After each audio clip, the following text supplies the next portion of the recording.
రేయ్ రాకేష్, ఎక్కడికి వెళ్ళావురా? రాత్రంతా ఎక్కడున్నావు?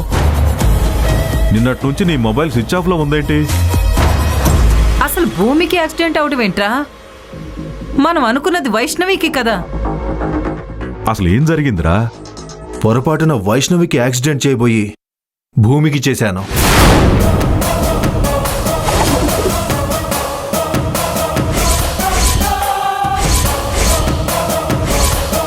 ఇంతకీ భూమి ఉందా పోయిందా? అవే మాటలురా. కాబోయే పెళ్ళాన్ని పట్టుకుని అలా మాట్లాడొచ్చా? భూమి బతికే ఉంది గాని అలా ఎలా జరిగింది?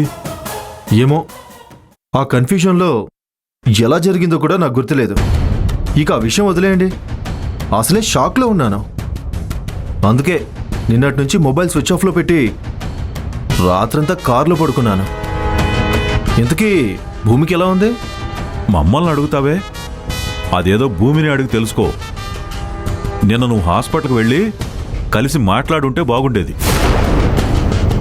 పొరపాటున గుద్దినా భూమి దాన్ని అర్థం చేసుకోదు కదా, నీ మీద కోపం పెంచుకుంటుంది. అవునరా, అసలే భూమి కోపిష్టి మొండిది.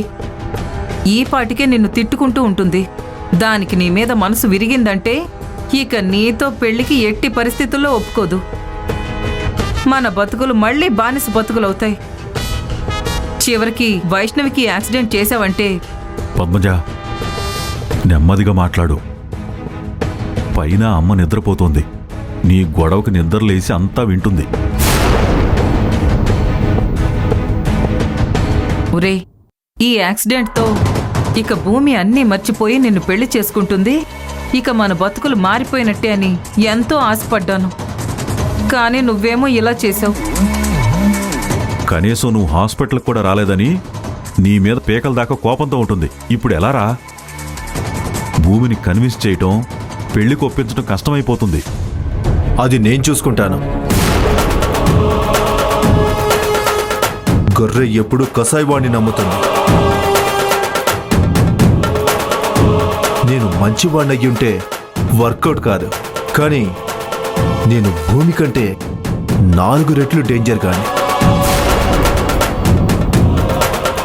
భూమిలో ప్రతిసారి ఆవేశంతో ఊగిపోకుండా అవకాశం కోసం సహనంతో ఎదురు చూస్తుంటాను. అది నాకు వదిలేయండి. ఇంతకీ భూమి ఎక్కడుంది? హాస్పిటల్లో ఉందా? ఏ హాస్పిటల్? హాస్పిటల్లో లేదు, ఎక్కడా లేదు. ఆ వైష్ణవి ఇంట్లో ఉంటుందంట. వైష్ణవి ఇంట్లో ఉందా? అదేంటి? ఇక్కడుంటే ఆ వైష్ణవి తన కోసం వచ్చి మనందరినీ గుర్తుపడుతుంది కదా. అప్పుడు భూమి ఎవరన్నది వైష్ణవికి ఈజీగా అర్థమైపోతుంది.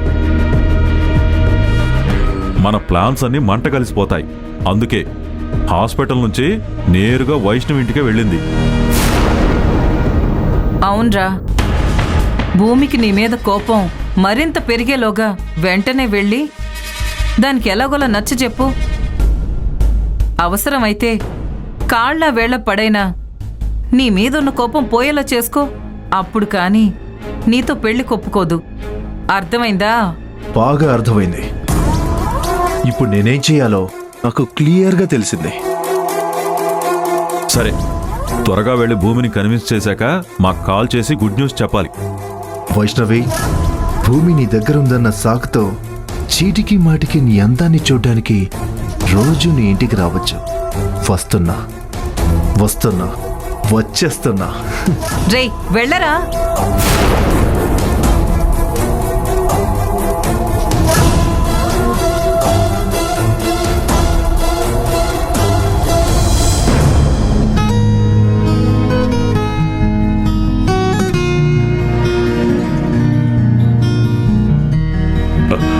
అమ్మా ప్రసన్న, ఇప్పుడు ఎలా ఉందమ్మా? ఇప్పుడు బానే ఉంది తాతయ్య. అయ్యో, ఎంత పని జరిగిందమ్మా. నేను ఇలా చూస్తుంటే నా గుండె తరుక్కుపోతోంది. తాతయ్య, చిట్టి వాళ్ళ ఇంట్లో ఇప్పుడు తన్ని చూసుకోవడానికి ఎవరూ లేరు. వాళ్ళు రావడానికి వారం 10 రోజులు పడుతుంది. అక్కడ తనని ఎవరు చూసుకుంటారు?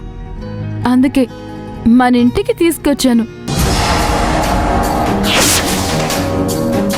మంచి పని చేసావమ్మా.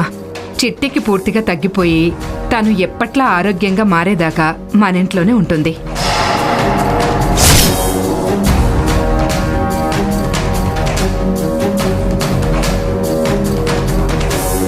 అవునమ్మా, మాకు వైష్ణవ్ వేరు, నువ్వు వేరు కాదు.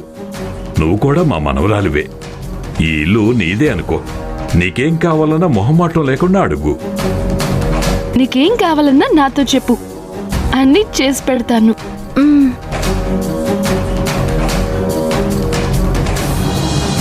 ప్రసన్న, అసలు ఎలా తగిలిందమ్మా?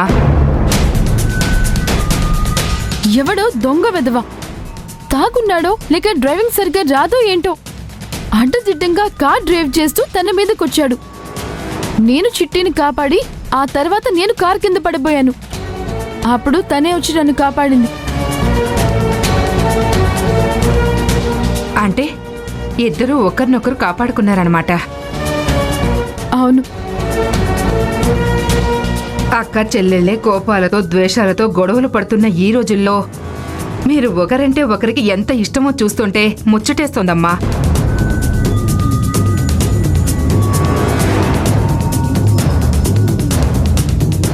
ఆ భూమి ఉంది, చెల్లెలైన వైష్ణవిపై ద్వేషంతో రగిలిపోతూ ఉంటుంది.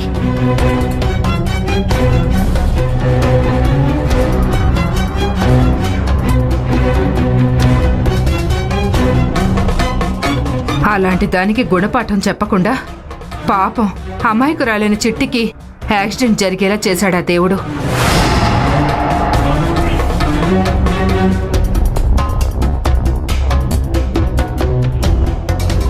ఆ భూమి మిమ్మల్ని ఇలా చూస్తేనైనా బుద్ధి తెచ్చుకుంటుంది.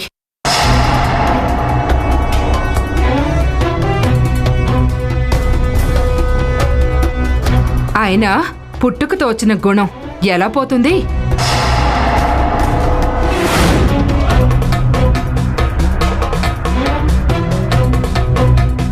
కాకరకాయ కాకరకాయే, మామిడి పండు మామిడి పండే.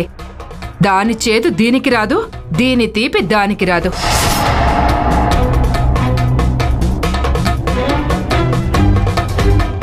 బాగా చెప్పావు పార్వతి.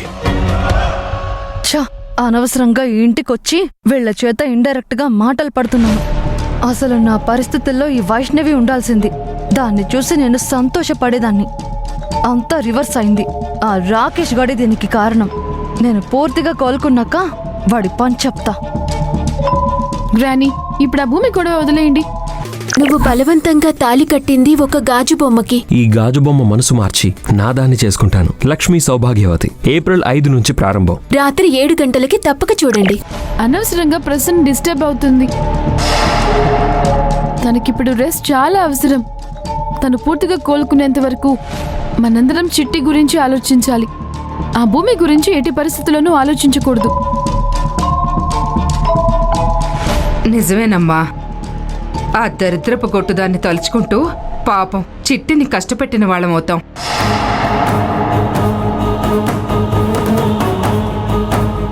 చిట్టి, పద, నా గదికి వెళ్ళి రెస్ట్ తీసుకుంది గాని.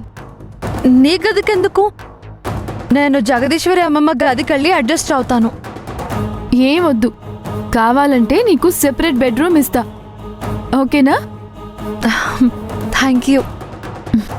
ఇంకెప్పుడు థ్యాంక్స్ చెప్పొద్దు. సరే పద.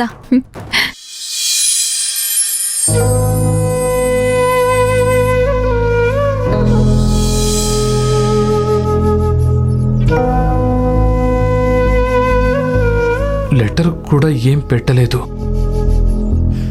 ఏమై ఉంటుంది?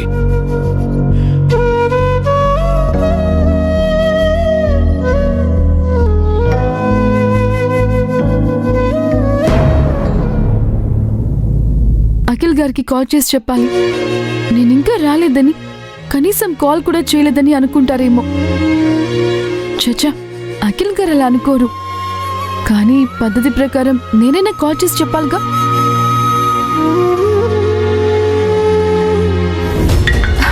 అరే, అనుకుంటున్నాను అఖిల్ గారే కాల్ చేశారు. హలో అఖిల్ గారు, మీకు 100 ఏళ్ళు. Thank you Vaishnavi. ఇలా నీ గొంతు వింటుంటే నూరేళ్ళేంటి 1000 ఏళ్ళైనా బతికేస్తాను. మీరు భలే మాట్లాడతారు. Thank you. అవును, ఈరోజు నువ్వు కంపెనీకి రావట్లేదా? ఆ విషయమే నేను మీకు కాల్ చేసి చెప్పాలనుకున్నాను. అందుకే మీకు 100 ఏళ్ళు అన్నాను. ఇంట్లో ఏమైనా పనుందా? అవును, నిన్న మీకు కాల్ చేసి చెప్పాలనుకున్నాను, బట్ టెన్షన్లో చెప్పలేకపోయాను. టెన్షన్ ఏంటి? ఏం జరిగింది? ఆ, నా ఫ్రెండ్ ప్రసన్నకి రోడ్డు మీద యాక్సిడెంట్ జరిగింది. అరేరే, అలాగా? మరి ఇప్పుడు చిట్టుకి ఎలా ఉంది? ఎక్కడుంది? ఇప్పుడు పర్వాలేదు. వాళ్ళ ఇంట్లో ఇప్పుడు ఎవరూ లేరు, అందుకే మా ఇంటికి తీసుకొచ్చాను. సో ప్రసన్నకి కావలసిన పనులు నేనే చేయాలి, అందుకని కంపెనీకి రాలేను. ఇట్స్ ఓకే వైష్ణవి, రాకపోయినా పర్వాలేదు. చిట్టిని జాగ్రత్తగా చూసుకో. తనిప్పుడు మీ ఇంట్లోనే ఉందన్నావు కదా? అవును. అయితే నేను ఇప్పుడే బయలుదేరి వస్తున్నాను. నేను కూడా తనని చూడాలి. చిట్టికి అలా జరిగిందంటే నాకు కూడా బాధగా ఉంది వైష్ణవి. మీ గురించి నాకు తెలుసండి. మీరు చాలా సెన్సిటివ్ అఖిల్ గారు. మిమ్మల్ని ఎవరు చేసుకుంటారో కానీ ఆ అమ్మాయి చాలా అదృష్టవంతురాలు. అవునా? Thank you Vaishnavi. అది ఎవరో కాదు వైష్ణవి, నువ్వే. నా జీవితంలోకి వచ్చి నాతో జీవితాంతం నడిచేది నువ్వే వైష్ణవి. నా బతుకుని స్వర్గం చేసేది నువ్వే. ఆ రోజు తొందరలోనే రావాలి.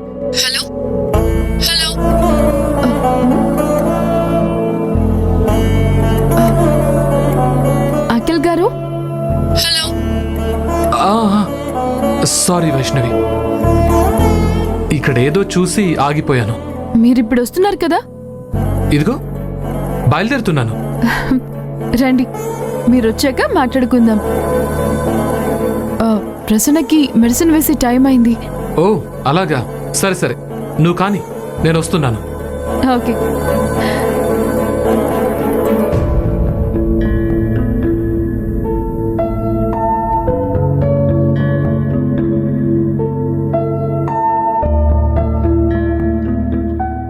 ఉన్నట్టుండి వైష్ణవి నా గుండెను టచ్ చేసే మాట చెప్పింది.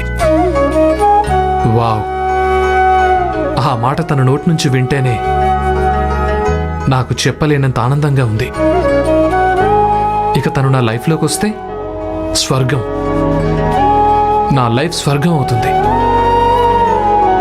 వెంటనే వైష్ణవిని చూడాలనిపిస్తోంది. సార్, ఏంటి? మేనేజర్ గారు కాల్ చేశారు. ఇందాక నుంచి మీకు కాల్ చేస్తున్నారు. మీ నెంబర్ బిజీగా ఉంది అన్నారు. నేను వైష్ణవితో మాట్లాడుతున్నాను. ఆ టైంలో చేశారేమో. ఇంతకీ విషయం ఏమైనా చెప్పారా? కంపెనీలో ప్యాకింగ్ మిషన్ ఆగిపోయింది అన్నారు. మెటీరియల్ చాలా డ్యామేజ్ అయింది అన్నారు. మిమ్మల్ని అర్జెంటుగా రమ్మని చెప్పారు. అలాగా, సరే, నేను ఇప్పుడే వెళ్తాను.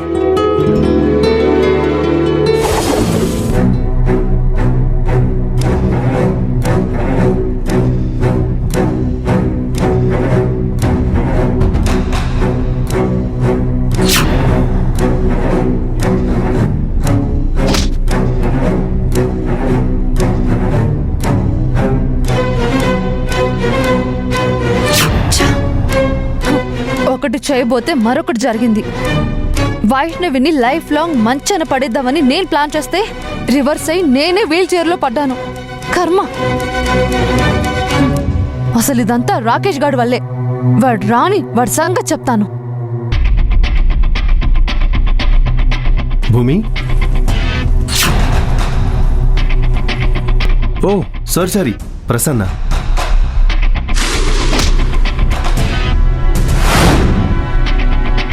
ఏంటి చాలా కోపంలో ఉన్నట్టున్నావు? లేకపోతే ఈ పరిస్థితికి వచ్చానని మరి డాన్స్ చేయమంటావా? ఇదంతా నీ వల్లే. నేను చెప్పిందేంటి, నువ్వు చేసిందేంటి? అసలు నీకు డ్రైవింగ్ వచ్చా?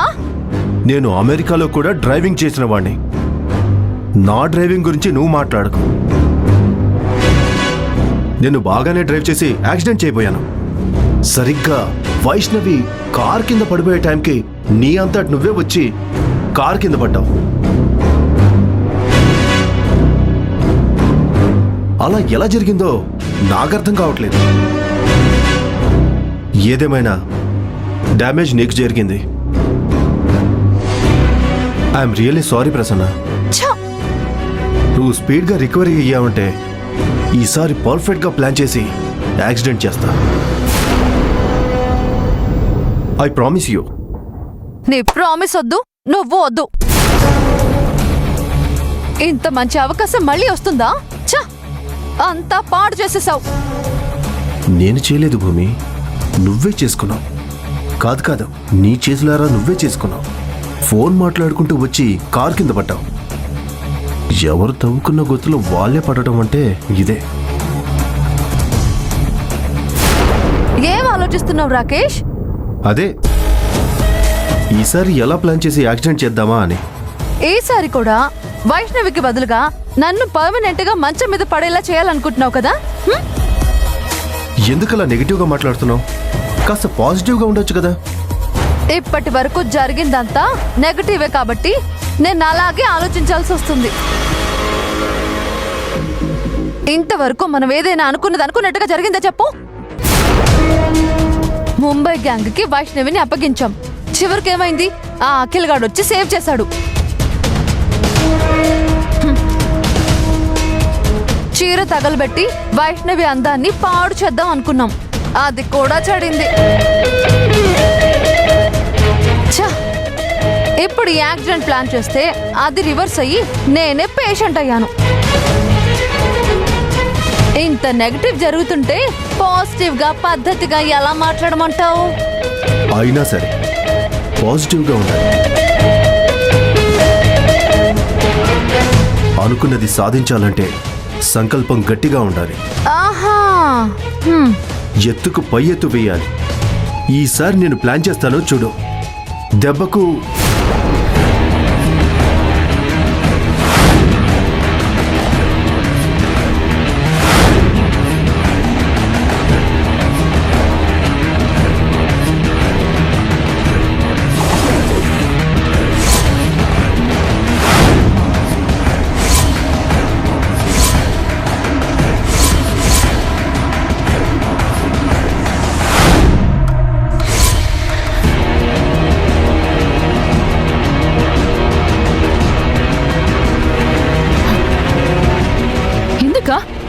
మీరు నా ఇంటికి వచ్చింది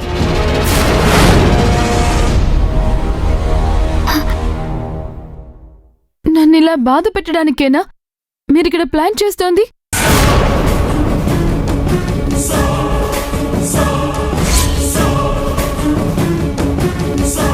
వైష్ణవి, అది ఏంటంటే ఏదైనా నాకు అనవసరం.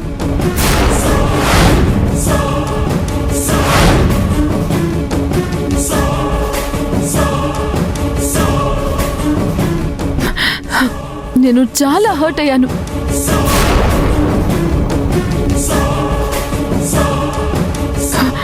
ఇది నాకు నచ్చలేదు. మీరు ఇలా చేసేటట్టయితే ఇప్పుడే బయటకు వెళ్ళిపోండి.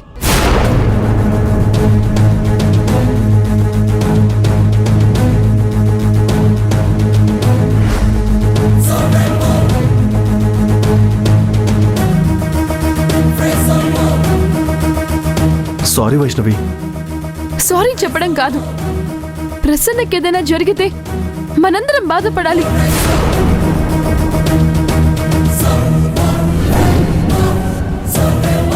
ఇంతకీ నువ్వు దేని గురించి మాట్లాడుతున్నావు? నీ గురించే. నా గురించా?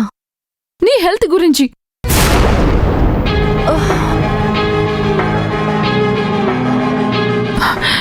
డాక్టర్ నిన్ను రెస్ట్ తీసుకోమని చెప్పారు కదా, నువ్వు మాత్రం ఇలా ఎండలో కూర్చుంటే నీ హెల్త్ ఏమవుతుంది చెప్పు? అది బిజినెస్ మీటింగ్ ఒకటి ఉంది, నేను వెళ్ళలేకపోతున్నాను. దానికి రాకేష్ని వెళ్ళమని జాగ్రత్తగా డీల్ చేయమని చెప్తున్నాను. ఆహా, అంతలో నువ్వు వచ్చావు అంతే. నేను జస్ట్ ఇందాకే వచ్చాను వైష్ణవి. అవును వైష్ణవి, ఈసారి బాగా ప్లాన్ చేసి వర్కౌట్ చేయాలనుకుంటున్నాం. మీరు ఏదైనా చేసుకోండి, ఏమైనా మాట్లాడుకోండి, కానీ ఇంట్లోకి రండి. అయినా ఈ బిజినెస్ పనులు తర్వాత చూసుకోవచ్చు కదా. నువ్వు రెస్ట్ తీసుకుంటేనే స్పీడ్గా రికవర్ అవుతావు. ఓకే వైష్ణవి, రెస్ట్ తీసుకుంటాను. నీకు పర్మనెంట్గా రెస్ట్ ఇస్తాను. సారీ ప్రసన్న, నీ మీద కాస్త సీరియస్ అయ్యాను. నువ్వు ఇలా నిర్లక్ష్యంగా ఉన్నావని చిన్న కోపంలో అన్నాను, అంతేకాని ఇంకే ఉద్దేశము లేదు. I'm really sorry. It's okay Vaishnavi, నువ్వు నా బెస్ట్ ఫ్రెండ్వి. ఆ మాత్రం అనకూడదా? నా మీద నీకు పూర్తిగా రైట్స్ ఉన్నాయి. సరే పదండి, ఇంట్లోకి వెళ్దాం. పద.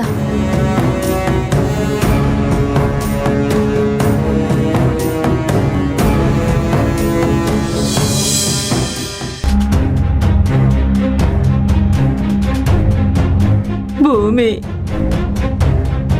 భూమి, ఒరే నరసింహ,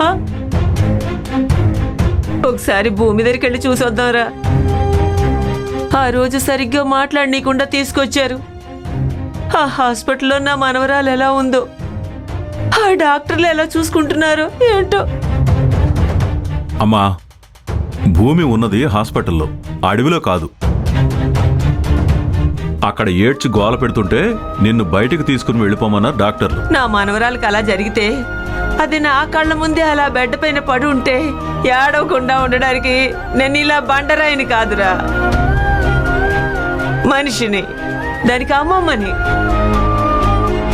సర్లేండి అత్తయ్య గారు, ఇప్పుడు అదంతా ఎందుకో? ఎవరు మనిషో ఎవరు బండరాయో ఇప్పుడు అవసరమా చెప్పండి? మీకేం కావాలో అది చెప్పండి. నేను అర్జెంటుగా నా మనవరాల్ని చూడాలి. నన్ను హాస్పిటల్కి తీసుకెళ్ళండి, అంతే.